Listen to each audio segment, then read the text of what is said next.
to the Leo Training Podcast with Joe DeLeo. You'll hear in-depth interviews and tips from world-class athletes, coaches, and industry-leading experts to help you train smarter and improve at what you love to do. Train smarter, get stronger, move better, race faster. Here's your host, Joe DeLeo.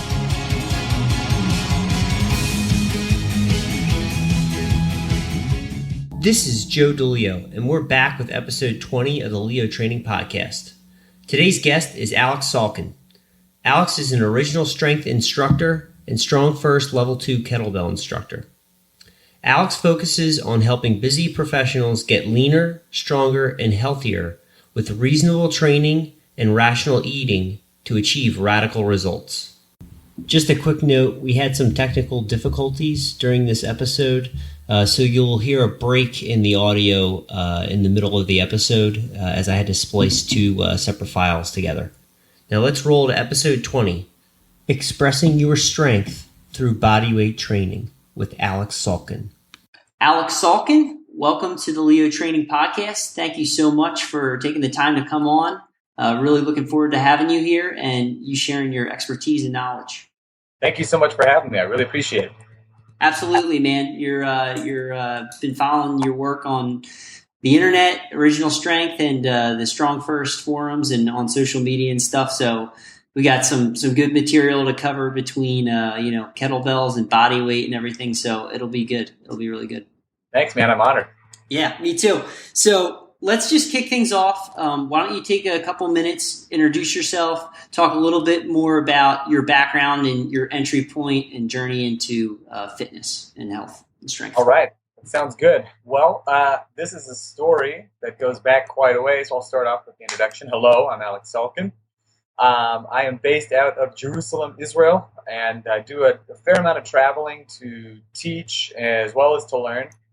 And it's been a long, kind of strange trip, I have to say. I mean, I don't think there's any one specific path that people take to get into the fitness industry, but I can tell you for sure that mine was definitely not planned. It was something that I found myself kind of in the middle of, and I decided that this was the path for me. So I can tell you my interest in fitness and health goes back quite a ways, long before I ever thought I would have a career in the industry.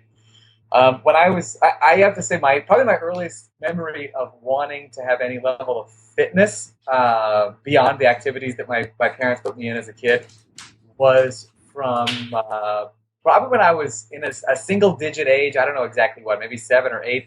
I saw a Pop-Tart commercial with an actor who was somewhat muscular, and I thought that'd be cool to look like that. And believe it, of all things, a Pop-Tart commercial. And so periodically, even when I was really young, I would lift weights. We had some really old school, probably now antique, fitness equipment in my parents' basement. I think it's still there, and I'm talking like old school plate-loaded dumbbells that were basically like cement with rubber around them. And like a really old school machine that looked like it came out of the 70s with this like sparkly red padding on it. And so, even though I never really saw my parents use that stuff all that often, it was there. And so I would occasionally goof around with it. So, even early on that spark was flipped. Between the ages of 4 and I would estimate between the age of 4 and 8, I was involved in gymnastics. So I had a kind of a gymnastics background. I never competed. And, even looking back, apart from doing things like pommel horse and, jumping into a big pit of foam and playing around in the rings and uneven bars, I don't have a great memory of the stuff that I did in gymnastics, except for I do remember doing an L-sit at one point when I was like 9. I don't know why, but it sticks there. So it's kind of an aggregate of things that led into a very focused path later on in life. So fast forward a little bit to high school. I was, this is important to note because a lot of times people think, they see somebody doing something that they see as impressive or whatever, and they think, oh, this guy's a natural, so, why should I listen to him? Or this woman is, she's incredible. She doesn't know what she's doing. She just does it because she's really good at it, from birth. Well, I was definitely not like that because when I was throughout elementary, middle, and high school, I was never the last person picked for sports teams, in PE, but I was like second to last, so I was pretty close. I remember also I was never really naturally strong in gym class. I have a very distinct memory of in weight training. I had this big, like, burly dude who was a football player, and he was my spotter for bench pressing. And he put on just a little bit too much weight, and so I benched it. I brought it down to my chest, and it wouldn't budge. It was like stuck there. And he was talking to his friend, who was not spotting me as he was supposed to. So I managed to roll it down toward my hips, and then set it on the floor. And the gym teacher yelled at this guy, and like everybody was staring at us. He's like, "You're supposed to be spotting him. What are you doing?"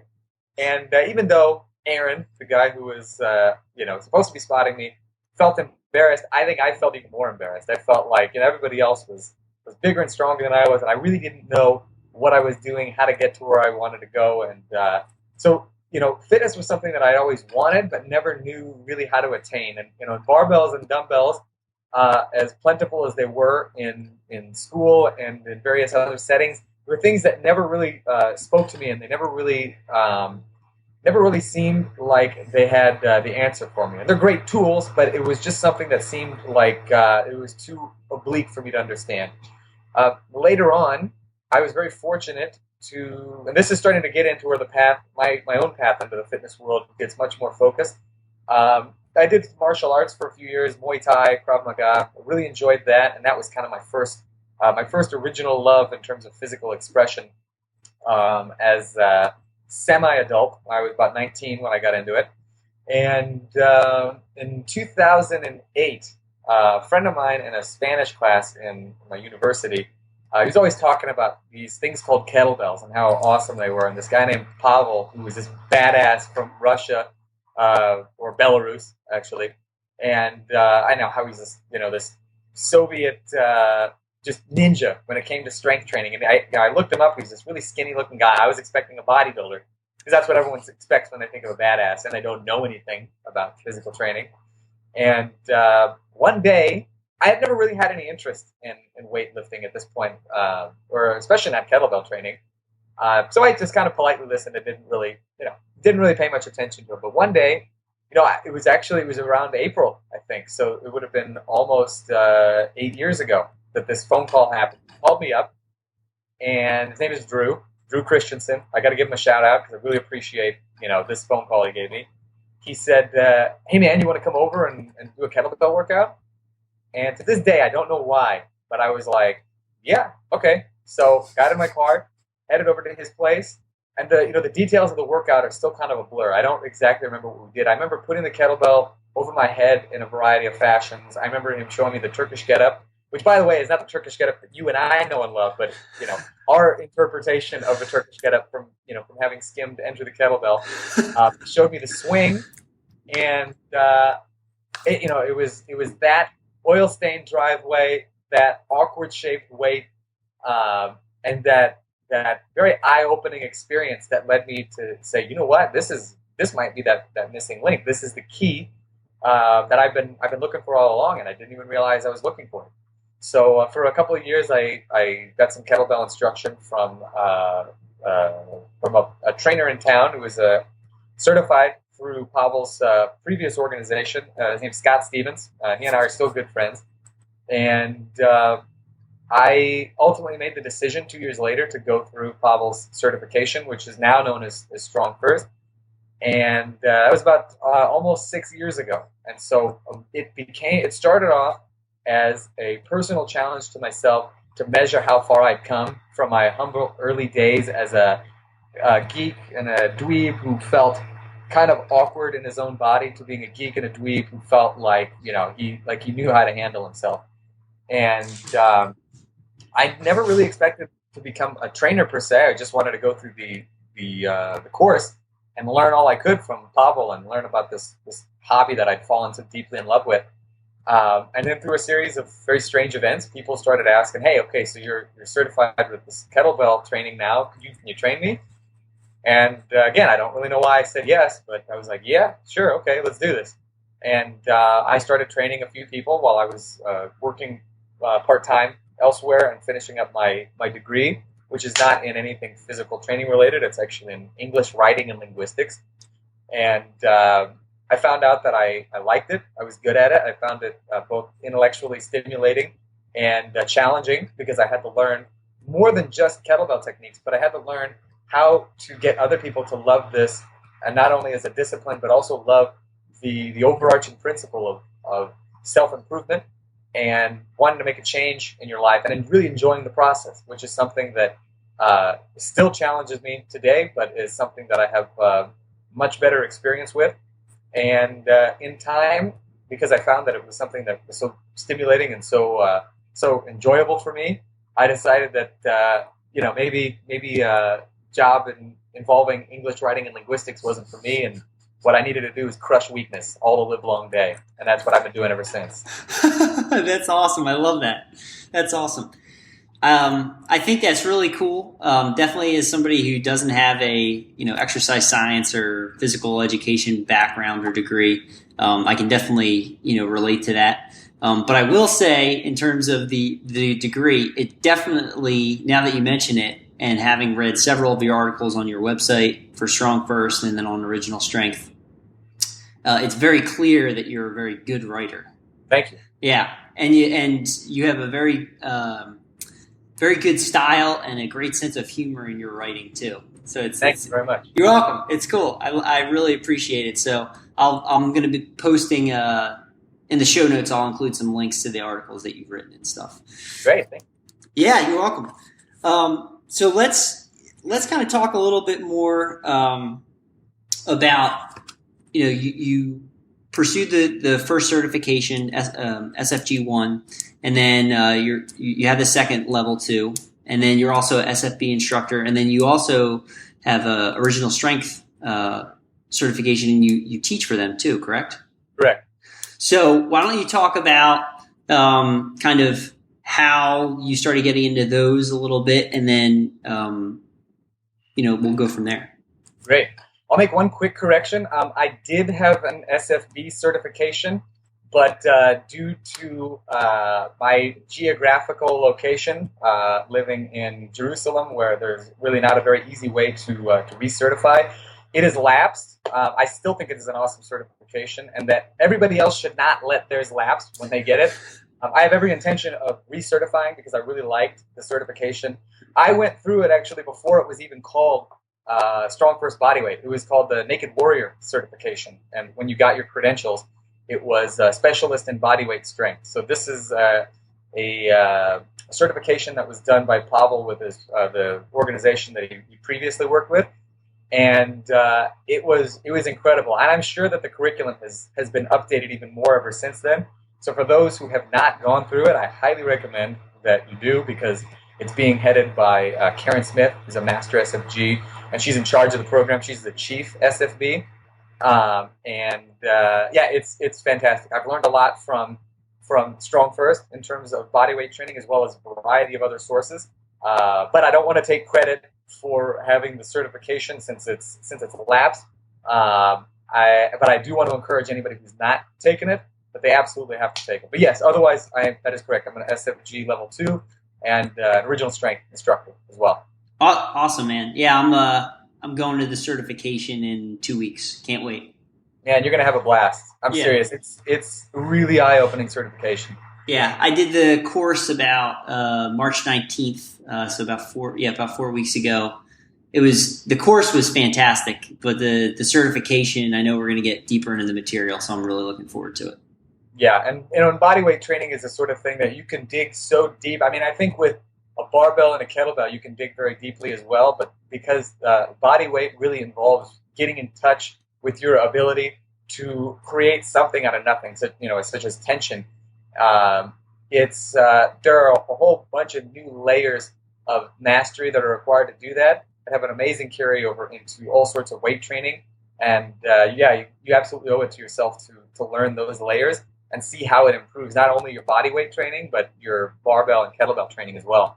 Yeah, absolutely. It's I'm just beginning my journey with it, and I've, like I said before, I've been following you on social media for quite some time, and I look at the stuff you're doing now, and I'm like, not yet, but I'm working towards it. But it's so rewarding in a different light. Not that doing a heavy military press or a heavy Turkish getup isn't awesome and it's not rewarding, but there's a different complexity and challenge to the body weight, and it just reveals something that's not there with the barbell or kettlebell, at least for me personally. Yeah, no, I agree 100%. I mean, the interesting thing about body weight training is, and I have to say, I kind of came to this conclusion independently, and I was very happy to hear that Pavel himself, at my Naked Warrior certification, also made the same remark. He said that body weight strength training will teach you more about the discipline of strength training than anything else. And this is coming from, the world's leading kettlebell expert and a guy who will forget more about barbell training than most of us will know. I mean, he put a very high emphasis on the value of learning body weight training as a discipline. And he's 100% right, because some of the things that you learn, that you are required to learn in order to be successful at a variety of bodyweight feats, is something that you can't get away without knowing. Like there are plenty of people I think who can show up, on some level and be able to manhandle their way through a heavy kettlebell military press or heavy deadlift. Even if it's not very technically sound, they might be able to do it. But there are very few people who could just out of nowhere bang out a one-arm, one-leg push-up or a front lever or any other number of things without ever having done them. There's a certain level of deep inner mastery to bodyweight strength training that requires some discipline and focus. And again, the great thing about it is that it's not a self-contained success when you do it. It's something that spills out into a variety of other tasks, whether they're athletic or strength training. Yeah, they really, there's a ton of carryover, and I love the fact that it's a on the fly stream. So, for example, if you can do one arm push up or a one arm one leg on one side, but you can't do it on other, it's like boom, big red flag right there. Absolutely, it's something that in many cases is self-correcting, and in other cases is very revealing. Like a barbell bench press, for as strong as it will get you, doesn't necessarily reveal a lot of weaknesses, and in some cases until it's too late. Dan John, very famous strength coach, one of his screens for his students is a one-arm bench press, and he requires it's a 32-kilo kettlebell on each side, and it requires 5 reps. Not a whole lot, but that reveals a lot about your ability to zip up and to be able to do the same amount on both sides. So an inability to do that is very, very revealing in terms of your strength. And before you go on to adding more and more and more weight, being able to deal with those asymmetries and those imbalances is crucial for your body's health as well as your performance. And so body weight training makes that very easy because it lends itself very well on a high level to single limb exercises such as the one arm, one leg push up, as you mentioned, pistol squat, one arm chin up, and things like that. Yeah, it's just so much fun. The possibilities are endless. Oh yeah. So we'll come back to, let's kind of continue on the track we're going right now. So I know from reading your articles and everything that you've said a couple times your first love was the kettlebell, but you've definitely kind of moved lately more in the direction of doing bodyweight training kind of exclusively. And I guess one, why is that? I guess we've kind of started to touch on that a little bit. And two, what are you working on right now in terms of those lifts? Yeah.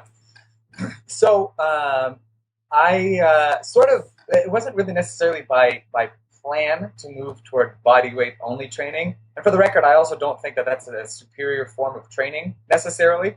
I do think it's an option for many people, and I think it's a lot of people overlook it. But I don't think it's something that you necessarily have to do. But I did it more than anything, just out of a joy of doing it. Also, the fact that I've been lifting kettlebells for so long, and I'm level 2 instructor, I have pretty good confidence with all of the major lifts, both of the level 1 certification and the level 2.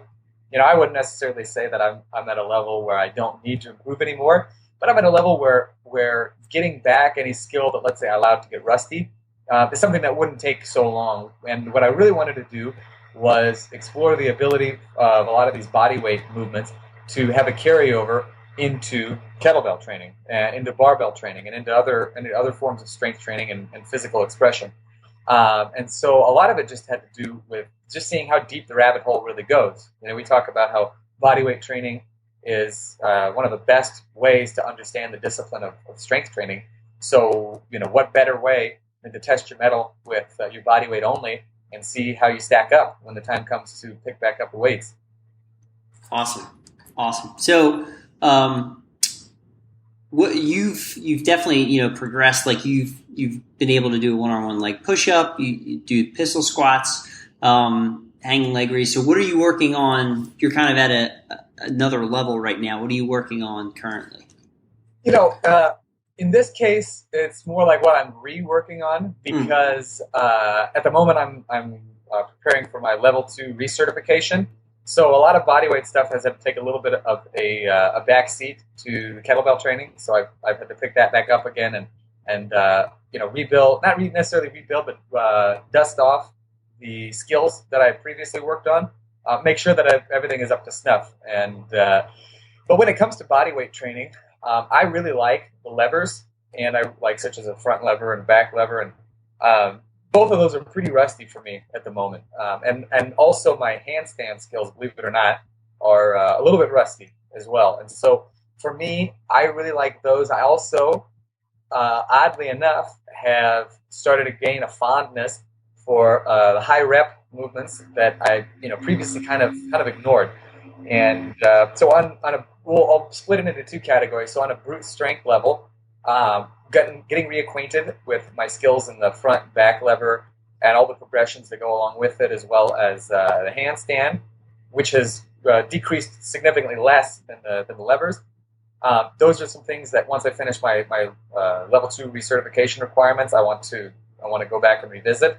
But the other thing is also high rep movements, which I've never really done. And the reason that I want to go back to that is that I'm a really low rep guy. Like I can, last year I went on a low rep program and was able to, no real fuss, no grinding of teeth and screaming, whatever. I was able to do a pull up with 44 kilos or 97 pounds strapped to me, which for me is pretty good because that's significantly more than half my body weight. And it was something that I'd wanted to do for a while. The only reason I didn't get to 48 is I just didn't have enough weight to add. So I felt pretty good. It was a nice return to some really heavy weighted pull-ups, which I had not done in a while. But I found that I wasn't able to keep up when it came to higher rep pull-ups, and the same thing goes with higher rep push-ups. And these are something that we have a tendency to overlook as being important in our physical development. Some people look at it as just a conditioning sort of training, but in my eyes, it's one of the final frontiers in strength training for many people, because you can get by on a diet of low rep training for a very long time, but ultimately, if you are not doing something that helps to strengthen the things that low reps don't really strengthen very well, such as your ligaments, your joints, your cartilage, your tendons, things that high rep training most certainly do address, you're going to not only run into some physical issues such as tweaks and possible injuries, but you're also not really going to be able to completely express your strength because there's going to be something holding itself back, not wanting you to get injured. And these soft tissues or the connective tissues, I should say, they're improved through movement and not just through blood flow like we get with the muscles. So low rep training you can get very strong with, but ultimately you're going to run into a roadblock if you don't have competency in higher rep movements. So when I finish with the level 2, my intention is to start working on some high rep pull-ups, high rep push-ups, squats, things like that, and a few days a week also work on my front and back lever skills as well. Awesome, very cool. I'll be keeping an eye and checking it out. It's gonna be fun. Oh yeah, very cool. So kind of building on that, what do you think? So let's kind of pick apart some body weight movements that you think directly correlate or have a great carryover to a kettlebell lift or even a barbell lift. Yeah. Okay. So some of this I can say from my own experience has been the case. Others I can look into the experience of pretty well-known athletes and strong men. And so I'll give you from both perspectives. From my own experience, for those out there who really like kettlebell training, they absolutely owe it to themselves to learn the one-arm, one-leg push-up and the pull-up as well, and to really focus on getting a lot stronger at those two things. When it comes to one-arm, one-leg push-up, that for me was the plateau buster that got me to my half body weight one-arm military press. It was something I'd struggled with for a long time. I mean, the majority of the pressing that I did was overhead pressing. So I had a big gap in my strength abilities. I didn't have any other type of pushing that I did on a regular basis. Apart from some push-ups that I would do now and again, it was really severely lacking in that department. And one thing I found was that after 2 months of doing not even just full range of motion, like on the ground, one-arm, one-leg push-ups, mostly progressions, doing them from an elevation that got progressively lower as I got stronger and stronger. I was able to, without any warm-up, military press half my body weight anytime and anywhere. And that's one of the things that made me realize that I was on the right track when it came to bodyweight training, because some people see it as like a step out of their way or a detour, but in reality, it was like the turbo boost that I needed to get to my other goals. And so that's huge. If your goals in kettlebell training are heavier pressing, you need to get good at some other difficult pressing variations. And bodyweight pressing will teach you a lot about, particularly one-arm, one-leg push-up, will teach you a lot about the value of zipping up and being 100% connected and recruiting every muscle in your body toward that press. It has a remarkably good carryover into heavy one-arm military press. The other is pull-ups, simply because we have a tendency. I mean, we'll look at it from a health perspective first. We have a tendency to like pushing, or men do in any event. It's a very manly thing to do. How much you bench. No one cares. No one ever asks how many pull-ups can you do, which is a real shame because they're an incredible exercise. Plus, generally speaking, you can get away with a lot more pulling than pushing without running into shoulder issues and a variety of other things. It's definitely an oversimplification, but there's a lot of truth to it. Plus, if you're doing a lot of let's say overhead work, such as snatching, military pressing, and things like that, you owe it to yourself to round out your back training with and your grip training and your arm training, for that matter, with some strict pull-ups, which are going to help you a lot in any sort of a goal you have, be it strength related or athleticism related. Awesome. That was really cool. I love the carryover between the body weight and the military press. And that was my challenge for me personally going into the level 1 certification was pressing and just having the strength after on the third day when you're testing, because there's that buildup of cumulative fatigue. So that's huge. And haven't hit the one arm, one leg yet. Still working on it. But getting there, making progress. But I've definitely seen a huge carryover as I've completely dialed back the kettlebell training. So it's been fun, and it's really rewarding. It's really rewarding. Absolutely. I think carryover is something that a lot of people over focus on or over rely on. You're still going to have to practice your lift of choice, even if you dial it back. But one thing that many people find is that once they start making their training a bit more well-rounded, all these different goals and feats that they want to accomplish become significantly easier, because they're not trying to build a castle on sand. They're building it on a much more solid foundation. And I think carryover is one of the benefits that you get from diversifying your training to an intelligent degree.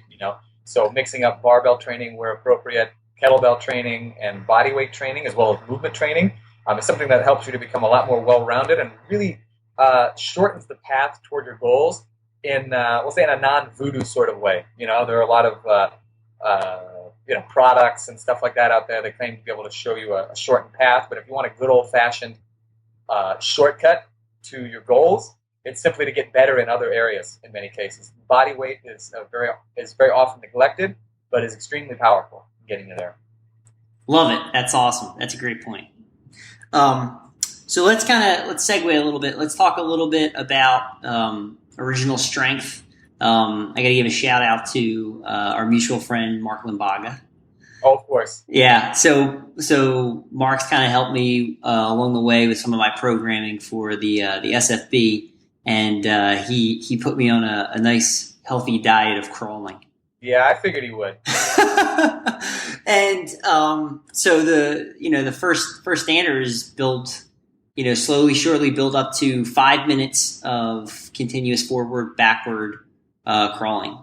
And man, I'll tell you what, I'm like, really? I'm like, okay. And then you start doing it and you get like 2 minutes in, 2:30, 3 o'clock, and you're on fire. Your abs are burning, you're shaking, your heart rate's up, you're breathing a lot harder. And you really, really have to work on maintaining control, especially in the, lumbopelvic area as you fatigue. And I saw a huge carryover into, some of specifically for the one arm push up and the one arm, one leg, progress and creating that total body tension and stuff. So why don't you kind of take it from there and talk about, original strength and that? Yeah, so for those who aren't familiar with original strength, it is the system behind the philosophy that we're made to move. And more specifically, we're not made to fall apart as we get older. When we're developing, both in the womb and outside of the womb, we're tying our bodies together. So, it's kind of like when you tie a knot. You don't tie a knot with the intention or with the belief that, okay, we're going to have to loosen it up at some point. We're just going to have to let it get loose, right? And if it does, you just simply do what you need to do to tie it back up. So what I really like about original strength is that it's incredibly accessible to everybody. And again, for those who are not familiar with it, original strength is a system that uses the developmental sequence that we go through after we're born that allows us to get originally strong, that allows us to build up our strength, that lets us move around in place, from place to place, and then serves as a basis for our later movements, more complex movements, anything from something as simple as walking to sprinting and any other number of disciplines that we can watch and stand in awe of. Okay, so Aleks, why don't you tell us a little bit more about original strength? So original strength is the philosophy, or is the system behind the philosophy that we're made to move. We're not made to fall apart. A lot of people seem to accept that as an inevitability, but in reality, we are supposed to move all day, every day, till the day we die. We're very fortunate that we live in a time when movement for our very survival is not a necessity anymore. But it doesn't change the necessity for moving to keep us healthy and to keep both our bodies and our minds working the way that they're supposed to. So to put it very simply, original strength is a system based around the neurodevelopmental sequence of movements that we go through as a baby that allows us to walk on two legs and do any number of athletic and movement feats. And the system is very simple. I mean, it's just based on these series of movements, as well as a few very basic principles. And it's that we want to reset the nervous system through vestibular system stimulation. So we can stimulate the vestibular system through these resets, which are deep diaphragmatic breathing, head control, such as head nods in a variety of directions, rolling, rocking, and crawling. So all of these things help lay down a foundation upon which we can gain a lot of strength, a lot of resilience, and a lot of coordination, and a litany of other benefits as well. Awesome. So let's, I touched on right before about how crawling has a big carryover into, some of the body weight exercises and using that for training and stuff. but crawling is essentially you're doing locomotion on the ground. Correct. Yeah, crawling serves as the basis for our gait pattern, and if there's any movement that we are especially made to do, it's the ability to walk on two legs and move from place to place, simply to walk. So the better that you are at that, the easier it is to build up a wide variety of strength movements and other athletic movements. Yeah, absolutely. And so I've one of the things I've seen you post on, and this is kind of one of the topics we had down was try to take your crawling to the next level, and the carryover is you've done some videos on the loaded crawling. So can you kind of explain what that is, and then the benefits to that? Certainly. So loaded crawling is exactly what it sounds like. You simply add a bit of weight to your crawling. And typically the way that we do it in original strength is that we will drag the weight or tow some weight behind us, or in the case of crawling backwards, towing it from in front of us.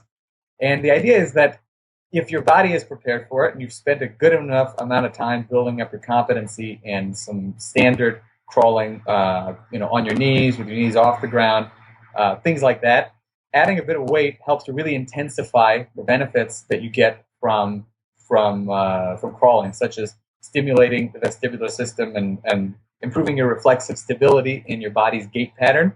And it has an amazing carryover into the stuff that we really love, such as the heavy military press, heavy bench press even. So it is, and it's also one of those things you just have to experience, because if I sit here and I tell you how great it is or how strong it'll make you, I mean, you can testify from your experience with crawling that when you're told to crawl for a period of time, you're like, okay, whatever. But then you do it and you're like, aha, now I get it. So the same thing goes with the weighted crawling. It's something that when you experience it, it's like nothing else you've ever done. Yeah, it definitely kicks it up quite a few notches. Oh yeah. Yeah, it's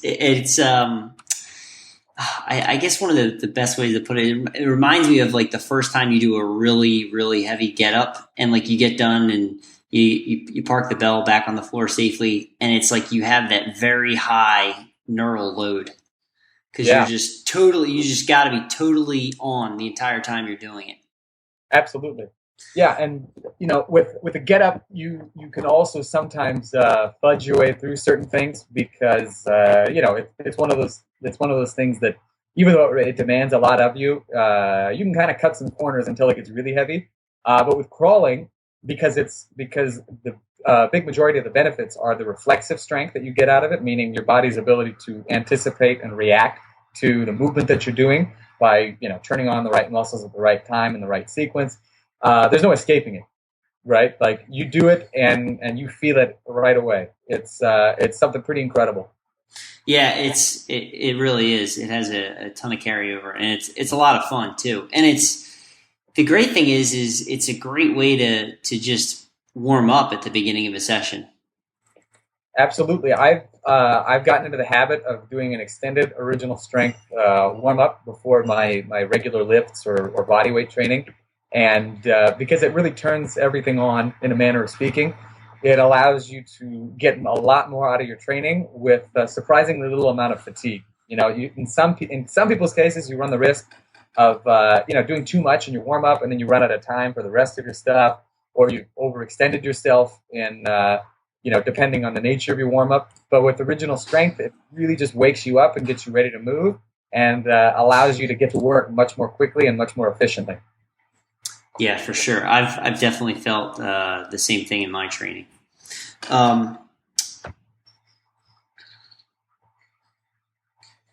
So I guess the next thing is to let's talk a little bit about.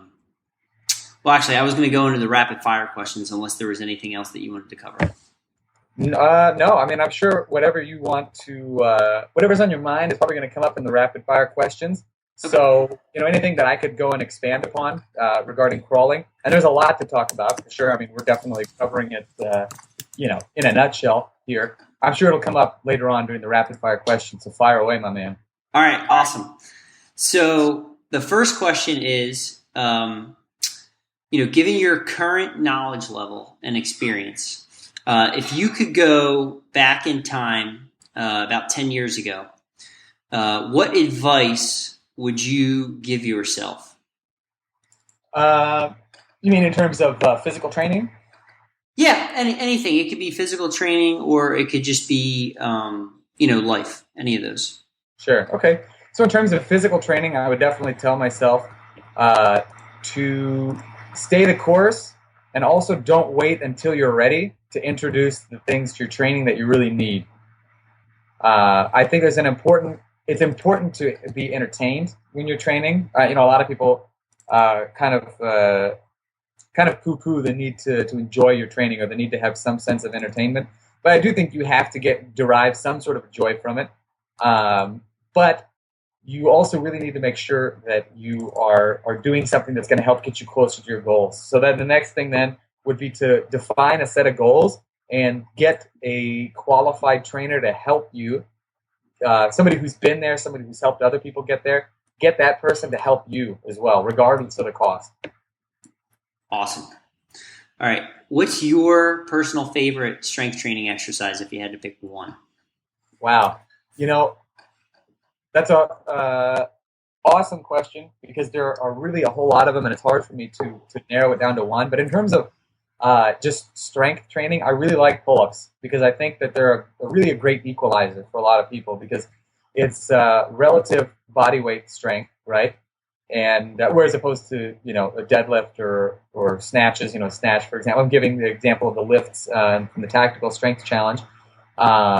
The pull-up is something that is not only a strength exercise, but it's also really is built from a fundamental movement. It's the ability to brachiate, or to hang on to things from overhead, and that's something that I think really can't be overlooked, because we don't have any necessity to hang from things on a day-to-day basis, in much the same way we don't have a necessity to do a lot of the movements that would help keep our bodies developed and resilient.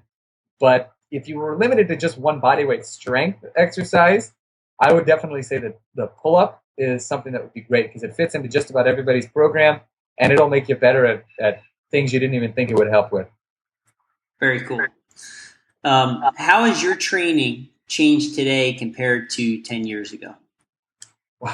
10 years ago, I was barely even lifting weights. I think I was doing some bodybuilding stuff that a friend of mine showed me. And before my Muay Thai classes, I would go in and I'd, pump up the guns, with maybe like 6 different, bicep exercises, and like 12 different chest exercises, So I've definitely expanded to something that is much more beneficial overall. And in terms of, the ability to do athletic things, like bicep curls, there's nothing wrong with them.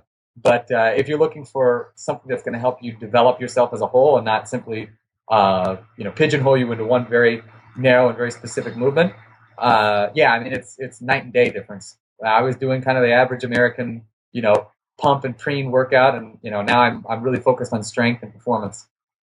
Awesome. Have you ever had an injury? And if so, how did that injury affect your training? Yeah, I've had a couple of injuries. I've been pretty fortunate that I haven't had any that have been really, truly debilitating. But I'll tell you, my first major training injury related to strength training was in 2009. A buddy of mine was showing me how to deadlift. And I was pretty green at the whole thing. I'd only been lifting kettlebells for, not even a year.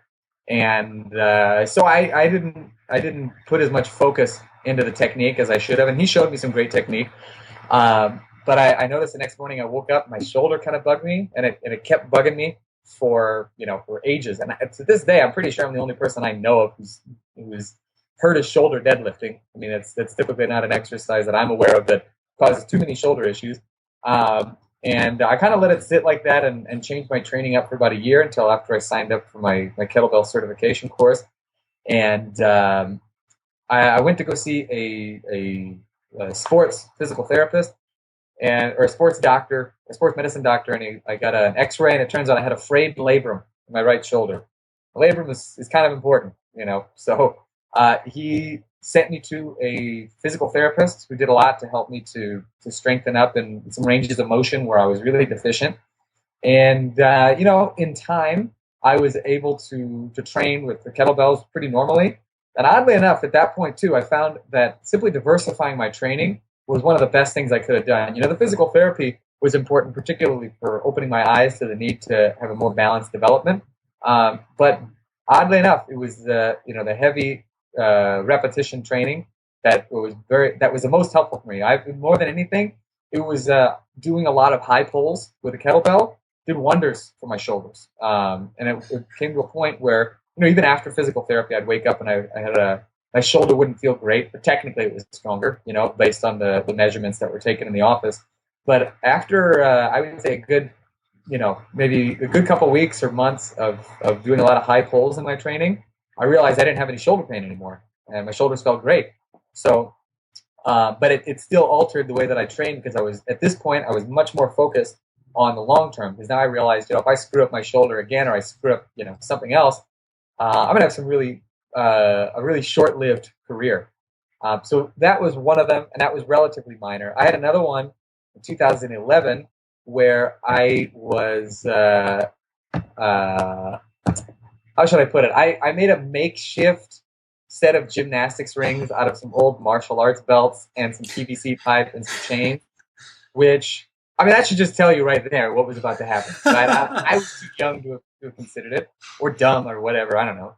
But I turned it into like a dip station, and every once in a while, it was on like a door gym, like for pull-ups or whatever. And I would do some dips periodically. And one day I decided to try to max out, and it was a really awkward setup. So I only ended up doing like 4 reps, but I ended up with such a horrible knot in my upper back that even today I still feel its effects. I still get tightness from time to time. I found that, again, diversifying my training and strengthening some of my weak links and filling in the gaps in my training has been really beneficial in allowing me to continue to train safely. But it's been something that has kept me very busy ever since. And it wasn't an injury in the sense that I tore anything, because I had it looked at, but it was something that really screwed with my soft tissues, and had a chain reaction that caused issues with my neck, my upper back, my chest, my shoulders. It was not pretty, to say the very least. Wow! It seems like it had a big effect on you, that one. Oh yeah. Well, thank you for sharing. My pleasure. What's one thing high school athletes should be doing more of in their training to help improve it, as well as improve their health? Well, I think that the needs of high school athletes, you can look at it from a general standpoint and then from a specific standpoint. Like what particular movements do they need to get better at football, or what are for the demands of football, for example. Or for tennis or any other number of things. But I think that we can look at the way that people don't train often enough in general, and start looking at the typical deficiencies that you see, and kind of go from there. I think everybody will gain something from some single limb training, for the reasons we discussed earlier. Like it helps you to balance out your asymmetries and address them. I also think that understanding the basic movement patterns, things such as the original strength resets, as well as the very basic kettlebell lifts, from Turkish get up and swing to goblet squat, as well as some basic calisthenics like push-ups, rows, pull-ups, and sprinting, things like that. That lays a pretty good foundation that I would imagine would be very good for just about any other barbell lift that an athlete might need to do. And so I say that I would imagine, because I don't train high school athletes, and so for me, it's more of like common sense what I would cover if I had to train them. But for some of the specifics, those are the things that the strength coach and the athletic coaches need to be able to determine and address specifically. But from a general standpoint, getting good at these general movements that make them both resilient as well as strong and flexible are things that I think would be pretty indispensable for most of them. Excellent.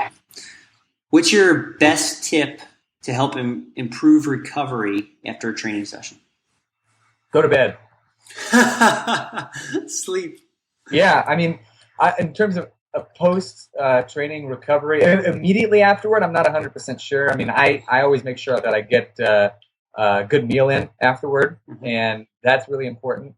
But the biggest thing in terms of recovery is, if you don't sleep well, a lot of the other recovery like hacks and techniques and stuff, they're just a lot less effective. It's kind of like supplements. I'm not a big believer in supplements, but I recognize they have their place in many people's nutrition and training programs.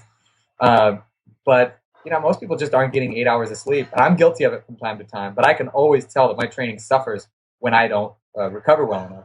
And the recovery just really comes down to making sure you're eating right, and definitely make sure you're sleeping enough. I love it. It's the simplest stuff, and it's probably the most important too. Yeah, and it's the stuff we don't want to hear. Like people. There have been so many times, people have asked me, questions like that, like what can I do to lose weight? And I'm like, okay, well, you're going to want to eat more vegetables. You're going to want to eat more fruits. Well, what kind of exercises can I do? And I'm like, I think this is the first thing you need to focus on. You don't really need to worry about the exercises just yet. They're like the gas pedal on the car. But if your engine, your food, your nutrition is no good, there's nothing I can do to help you.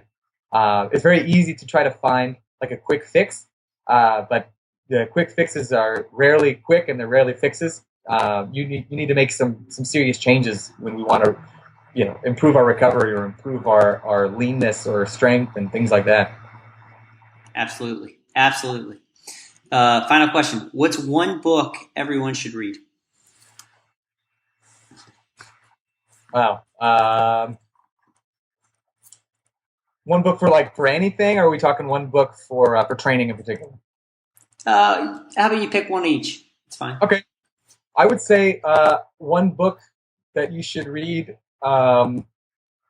in general to improve your life would be How to Win Friends and Influence People by Dale Carnegie, because particularly, and I'll tie this into training, and particularly for people who train others, we need the ability to communicate with other people as well as the ability to understand other people's point of view in order to be most influential and most beneficial. It's really easy, as you'll notice on Facebook, to get into arguments with people or to just really vehemently oppose somebody else's idea.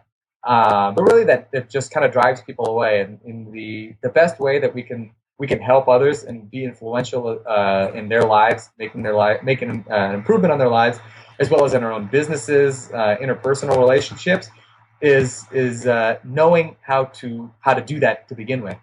And then for training, I would say that Original Strength, particularly the one they just released, it's a rewrite of the original one, would be fantastic for just about anybody, because that's something that really will intensify and improve your training regardless of what you're doing. Learning how to move on the most basic of levels is something that can't be overestimated in its importance.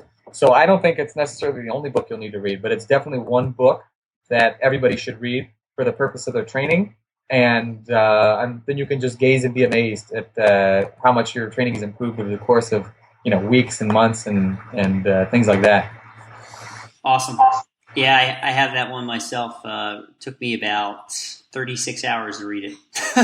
Yeah, it's a surprising page turner. It's the sort of thing, it's not like a thriller, but you just can't put it down. There's so much information in there, and it's put in a way that it seems like it's all this stuff that's just been whizzing past our heads our whole lives. And Original Strength just kind of helps put it right in front of our eyes and helps us realize, this is what we've been looking for all along. This is what we've been seeking. And here it is. And now all we have to do is just go and apply it. Yeah, it's really fantastic stuff. I do, the resets probably several times, usually upon waking in the morning, and then immediately at the beginning of the training session before I start really getting into the, more dynamic part of the warm up and stuff. But it helps a ton. Notice the big difference. No nagging neck pain anymore, and just feel better throughout the day. Yeah. So it works. It's a good book. It's a very, very quick read, and it's also actionable advice and exercises you can implement very quickly. 100%. Absolutely. So Aleks, man, this has been a blast. Thank you so much for taking the time to come on. I know you're traveling right now and stuff. So It's I appreciate you taking the time out. It's been my pleasure. I'm really happy that you have me on the program. I'd love to come back on anytime you want. You let me know, and I'm here. Hopefully, we won't have any computer troubles as we did this time around. Yeah, absolutely, man. Definitely. We'll get you in the books for future show for sure. And hopefully at that point I'll have a little bit more to rap about on the bodyweight side of things. But definitely enjoying the journey, and I'll be keeping tabs on your progress as always. Thank you very much. Yeah, we'll have something to recap with when you get done with your SFB cert. So keep me posted on how that goes, and we'll come up with a whole bunch of new issues and ideas and training stuff that we can discuss. Yeah, absolutely, man. Just hang on the line and let me give you a proper goodbye. You got it. If you enjoyed this episode, please take a moment, head on over to iTunes, and drop it in a review. Be sure to tune in next week for a brand new episode with Doctor of Chiropractic, Matt Rice. Thanks for listening to the Leo Training Podcast. Subscribe and get even more expert training tips at www.leotraining.io.